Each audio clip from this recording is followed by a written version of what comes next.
اسی گرما گرم سیاسی منظرنامے میں ایک اور بڑی پیش رفت ہوئی ہے، اور وہ پیش رفت ہوئی ہے علماء کرام کے ایک وفد کی army chief general Qamar Bajwa سے ملاقات۔ اس ملاقات کے اندر وفاقی وزیر تعلیم اور وفاقی وزیر برائے مذہبی امور بھی موجود تھے۔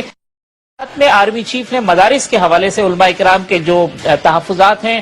اس پر خاصی طویل گفتگو کی ہے۔ جو اطلاعات موصول ہوئی ہیں اس کے مطابق شام 5 بجے سے یہ ملاقات شروع ہوئی اور لگ بھگ 6.5-7 گھنٹے تک ملاقات ہوتی رہی۔ اس ملاقات کے دوران علماء کرام نے اپنے تحفظات کا اظہار کیا، مدارس کے حوالے سے جو ان کے خدشات ہیں اس کا اظہار کیا، اور حکومت پر اپنے عدم اعتماد کا اظہار کیا۔ آرمی چیف نے علماء کرام کی باتیں جو ہیں وہ سنی، اس حوالے سے ان کو بہت ساری یقین دہانیاں کرائیں۔ یہ بھی کہا گیا کہ پارلیمنٹ میں قانون سازی کی ضرورت پڑے گی تو وہ قانون سازی بھی ہوگی۔ مدارس کے تشخص کے حوالے سے، مدارس کی جو اپنا نظام ہے اس کے حوالے سے بھی بہت ساری یقین دہانیاں کروائی گئی ہیں۔ اگرچہ مولانا فضل الرحمان نے آج ملتان میں ایک پریس کانفرنس کی اور اس میں کہا ہے کہ مدارس پر دباؤ بڑھایا جا رہا ہے، شاید ان کا اشارہ اسی ملاقات کی طرف ہو۔ لیکن اس ملاقات میں موجود ممتاز عالم دین مفتی نعیم صاحب اس وقت ہمارے ساتھ موجود ہیں، ان کا موقف کیا ہے آئیے ان سے جانتے ہیں۔ مفتی صاحب، آپ اس ملاقات میں موجود تھے، کیا موضوع رہا، کیا بات ہوئی اس ملاقات کے اندر اور اس کا آؤٹ کم کیا تھا؟ یہ ملاقات انتہائی مفید رہی اور بہت اچھی رہی۔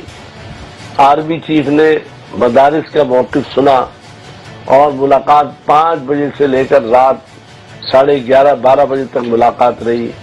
اور بڑی اچھی ملاقات رہی۔ یہ منگل کے روز ہوئی تھی مفتی صاحب؟ بات کا خلاصہ یہ ہے، بات تو بڑی تفصیلی ہے، تو مختصر خلاصہ یہ ہے کہ آرمی چیف نے یہ کہا کہ آپ کا مدارس کا جو تشخص ہے ہم ان کو ختم نہیں کرنا چاہتے، ان کا نصاب تعلیم ہے ہم ان کو ختم نہیں کرنا چاہتے، جیسے مدارس چل رہے ہیں وہ چلتے رہیں۔ اور انہوں نے مدارس کا شکریہ بھی ادا کیا کہ 30 لاکھ بچے مدارس میں پڑھ رہے ہیں جن کے کھانے پینے اور تمام ضروریات کا انتظام مدارس کرتے ہیں۔ یہ ایک حکومت کے بس کی بات نہیں ہے جو مدارس انجام دے رہے ہیں۔ انہوں نے یہ کہا کہ مدارس جب فارغ ہوتا ہے تو ظاہر فارغ ہونے کے بعد اس کے بعد صرف مدرسے کی ڈگری ہوتی ہے اور اس کے بعد کوئی ایسی ڈگری نہیں ہوتی کہ وہ دوسرے اداروں میں آ سکے، کمشنر بن سکے، ڈی آئی جی بن سکے اور اسی طریقے سے افواج پاکستان میں آ سکے۔ تو اس کی وجہ سے مدارس جو ہے محدود ہو جاتے ہیں مسجد تک یا امامت تک یا خطابت تک۔ ہم یہ چاہتے ہیں کہ اس کے ساتھ 3-4 مضامین اور شامل کر لیے جائیں۔ مطالعہ پاکستان ہے، انگریزی ہے اور اس کے علاوہ میتھ ہے، اور اس کا امتحان جو ہے وفاق بورڈ لے، اور وہ امتحان چاہے وہ آپ کے ہی ادارے میں ہو اور آپ اپنے ادارے میں ہی امتحان لیں، ان کو یہ تعلیم دے دیں، تو اس کا فائدہ یہ ہوگا کہ آپ کو ایک تو مدرسے کے سند آپ کے پاس ہوگی، اس کے ساتھ ایک سرٹیفکیٹ آپ کو وفاق بورڈ سے مل جائے گا۔ تو اس کا نتیجہ یہ ہوگا کہ ہر شعبے کے اندر جس طرح اور طبقات آتے ہیں تو مدارس کے علماء بھی آ سکیں گے، اور انشاءاللہ اگر مدارس کے علماء آئے تو نتیجتاً جو برائیاں ہمارے ملک میں چل رہی ہیں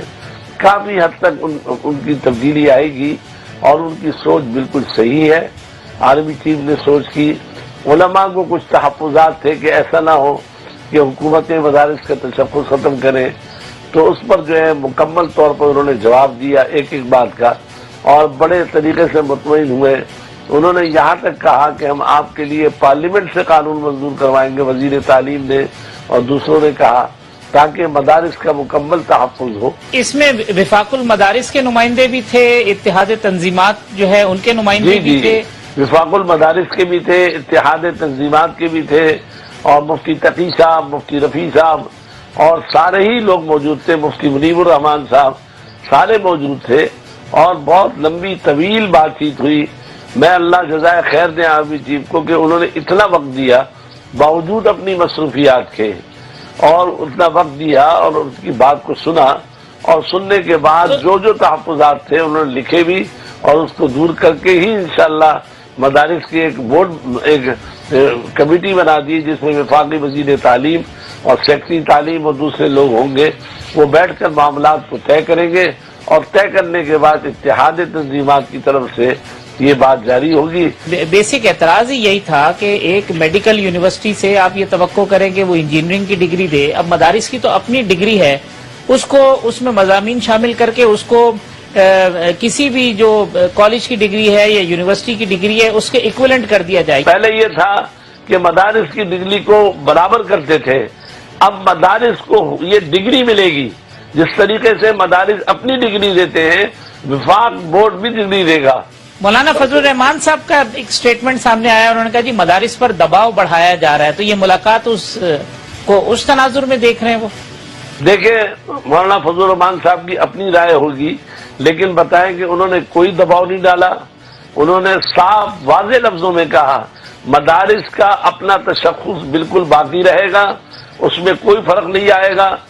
اب ہمارے یہاں میں نے بھی اپنے بچوں کو کراچی یونیورسٹی سے پی ایچ ڈی کرایا، عالم ہیں، مفتی تقی صاحب نے بھی وکالت پڑھی ہے، جج بنے ہیں، تو اگر مفتی تقی صاحب وکیل اور جج بن سکتے ہیں، مفتی نعیم کی اولاد بن سکتی ہے، ہر عام آدمی عالم کی اولاد جو ہے وہ کیوں نہیں آ سکتی میدان میں؟ اس میں عالمی دباؤ کا کوئی میں سمجھتا ہوں وہ نہیں ہے۔ یہ مسئلہ خالص جو ہے مدارس کے فائدے کے لیے کیا گیا ہے، اور انشاءاللہ العزیز میں سمجھتا ہوں مدارس کو کوئی تابع نہیں کیا حکومت کے، بلکہ حکومت کو نے یہ کیا کہ جو سہولتیں مانگتے ہیں ہم مدارس دینے کو تیار ہیں، وہ اگر چاہیں تو استاد بھی اپنے رکھیں گے، ٹیچر بھی اپنے رکھیں گے۔ اب طے کیا کمیٹی بن گئی ہے اور کتنے دنوں میں اس کا فیصلہ کرے گی؟ کیا پارلیمنٹ کی قانون سازی یہ جو معاملہ ہے اس کے لیے کوئی بریف پوائنٹ طے پائے؟ اس میں یہ ہے کہ ابھی یہ اتحاد تنظیمات جو بورڈ ہے وفاقی وزیر تعلیم سے مشورہ کر رہے ہیں، کل بھی مشورہ ہوا اور مزید مشورہ ہوگا، اور مشورہ ہونے کے بعد ایک لائحہ عمل طے ہوگا، پھر تمام مدارس کی شورا مجلس عاملہ کو دکھایا جائے گا اور اس کے بعد اس کو جو ہے حل کر لیا جائے گا۔ لیکن انشاءاللہ امید یہ ہے کہ چیف صاحب خود ضامن ہیں اس معاملے کے اندر، اور انہوں نے کہا کہ پہلے بھی ہم نے کہا کہ اس طرح وعدے ہوئے پورا نہیں ہوا، انہوں نے کہا انشاءاللہ ایسا نہیں ہوگا، اس دفعہ ہم آپ کے لیے قانونی ایسا مضبوط بنا دیں گے کہ کوئی اس کو تبدیل نہ کر سکے، اور میں سمجھتا ہوں کہ یہ بہت اچھا اقدام ہے۔ یعنی حکومت اور علماء کے درمیان آرمی چیف جو ہے وہ خود گارنٹیئر ہوں گے جو بھی چیزیں ہوں گی اس نہیں، حکومت اور علماء کو حکومتوں پر تو اعتماد نہیں رہا نا، آپ کو پتا ہے کہ حکومتیں کتنے وعدے کرتی رہی، پورے نہیں کرتی رہی، تو ابھی آرمی چیف صرف اس بات کی ضمانت لیں گے کہ انشاءاللہ مدارس کا تشخص بھی رہے گا، اور مدارس کے علماء جو ہے وہ فوج میں بھی آئیں گے، اور اسی طریقے سے دنیا کے ہر طبقے میں جہاں ضرورت ہے وہاں آئیں گے، تو انشاءاللہ اس کے نتائج اچھے ہوں گے۔ مفتی نعیم صاحب بہت شکریہ ہمیں وقت دینے کا۔ مفتی نعیم صاحب کی گفتگو آپ نے سنی۔ ایک پروگرام میں وقفہ لیتے ہیں، وقفے کے بعد جب ہم آئیں گے تو امتیاز گل صاحب، میجر جنرل اعجاز ایوان صاحب اور پی جے میر صاحب ہمارے ساتھ موجود ہوں گے۔ ہم گفتگو کریں گے عالمی عدالت انصاف کے گزشتہ روز آنے والے فیصلے پر، حافظ سعید صاحب کی گرفتاری پر، اور امریکہ کا جو وزیر اعظم کا دورہ ہے اس کے حوالے سے جو جڑی خبریں ہیں، جو سینیریو ہے، اس پر بات ہوگی ایک وقفے کے بعد۔